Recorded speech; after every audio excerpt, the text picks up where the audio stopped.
Hi friends, எப்படி இருக்கீங்க? நான் உங்கள் அரசு விவசாயி. இப்போ சாயங்கால வேலைக்கு வந்திருக்கோம். புறக்கடை இருந்துச்சு, கோழி கொண்ட போக்கு எடுத்துக்கிட்டு தான் பாருங்கள். நம்ம வீடியோவை சப்ஸ்கிரைப் பண்ணிட்டு பாருங்கள். வீடியோ பிடிச்சிருந்தா ஷேர் பண்ணி விடுங்க. என்னப்பா அன்னைக்கு அங்கே தேடி பார்த்தீங்க, அன்னைக்கு கேட்குறீங்க.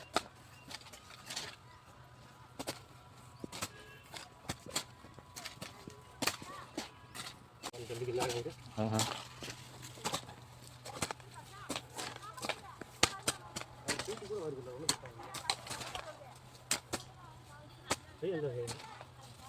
இங்கே எப்படி ஒட்டுக்கட்டு, இங்கே எப்படி ஒட்டுக்கட்டுன்னு பார்த்துக்கிருக்கேன்.